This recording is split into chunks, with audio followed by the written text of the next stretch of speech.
پاکستان کی تاریخ کے پراسرار واقعات میں شمار ہوتا ہے۔ اس واقعے نے پاکستان کی قیادت کو سیاسی رہنماؤں سے لے کر سرکاری اہلکاروں اور ان کے کاسا لیس عناصر کے ہاتھ منتقل کر دیا۔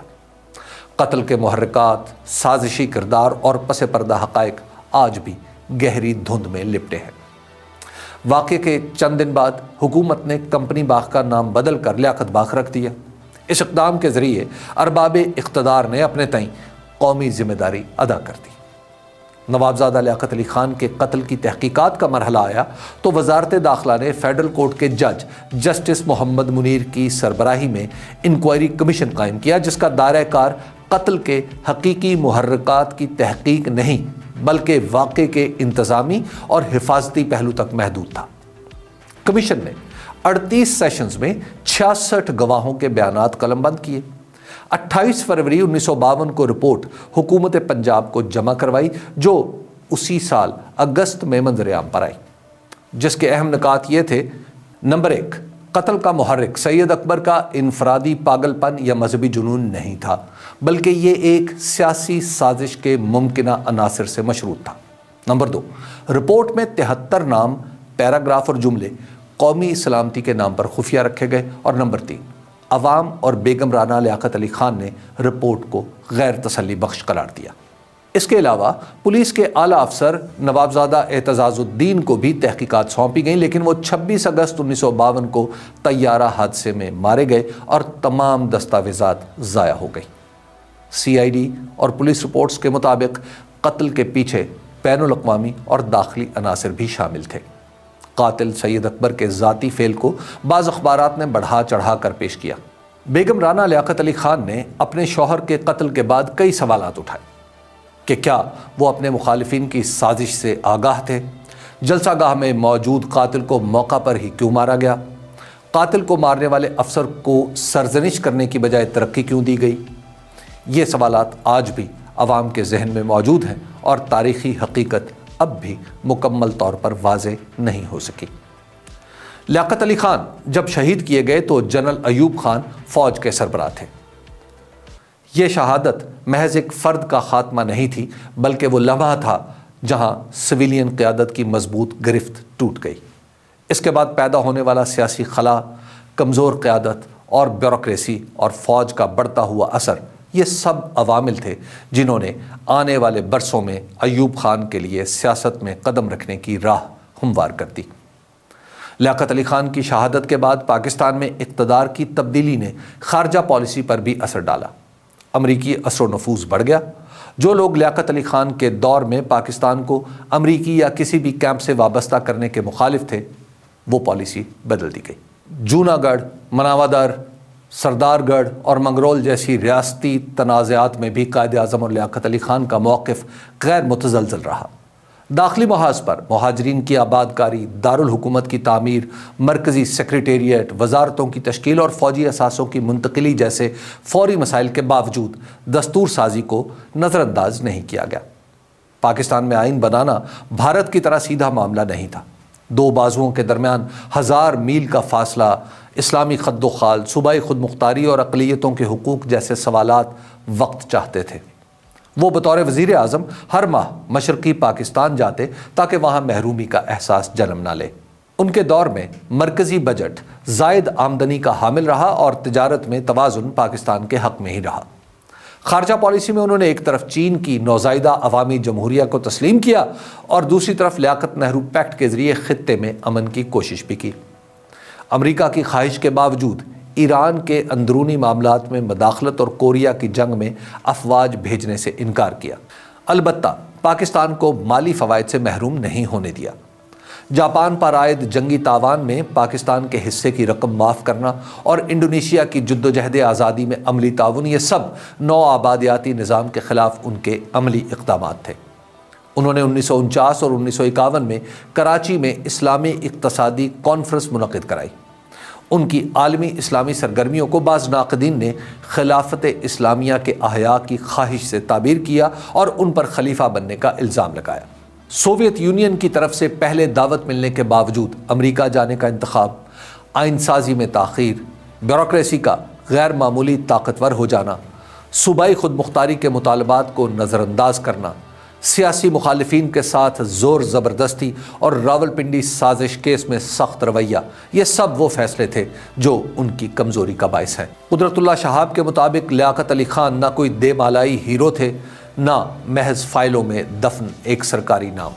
وہ انہیں ایک مہذب، شائستہ، وفادار مگر اندر سے تنہا وزیر اعظم کے طور پر دیکھتے تھے، ایک ایسی شخصیت جس میں قدرتی شرافت اور رکھ رکھاؤ تھا، جو دفتر کی میز سے لے کر نجی زندگی کے معمولات تک جھلکتا تھا۔ وہ زیادہ تر سلیٹی رنگ کے بند گلے کا کوٹ، جسے جودھ پوری کوٹ بھی کہا جاتا ہے، علی گڑھ کٹ شیروانی، کھلے پائنچوں کا پاجامہ اور مخصوص ٹوپی پہنتے تھے، جسے بعد میں لیاقت کیپ کہا جانے لگا۔ بغل میں ایک چھڑی بھی رکھتے تھے اور موٹے فریم کی اینک لگاتے تھے۔ نواب صاحب کا روزمرہ کا معمول انتہائی سادہ تھا۔ صبح 2 پیالی ہلکی چائے، اخبارات کا مطالعہ اور پھر غسل۔ ناشتے میں وہ سبزیاں اور سیب کے سٹو کو ترجیح دیتے تھے، آلو کم پسند کرتے تھے۔ رات کے کھانے میں عام طور پر ساگ یا سیب کا سٹو ہی کھاتے۔ کھانے سے پہلے کبھی کبھار 3 پیگ لگاتے، جس کا نام بیگم صاحبہ نے دوائی رکھا ہوا تھا۔ لیاقت علی خان کے 3 بیٹے ولایت، اکبر اور اشرف تھے۔ ان بیٹوں کو باپ کی طرف سے نام اور اچھی تعلیم کے سوا کچھ نہیں ملا۔ ان تینوں میں سے صرف اکبر علی خان نے سیاست میں کچھ دیر کے لیے حصہ لیا اور 1977 میں پیپلز پارٹی کے ٹکٹ پر لیاقت آباد کراچی سے صوبائی اسمبلی کا الیکشن لڑا، مگر ناکامیاب رہے۔ انہوں نے مہاجر قومی موومنٹ کے دور میں لسانی سیاست کا حصہ بننے سے بھی صاف انکار کیا۔ پاکستان کے پہلے وزیر اعظم کی بیوی یا بچوں میں سے اب کوئی بھی زندہ نہیں۔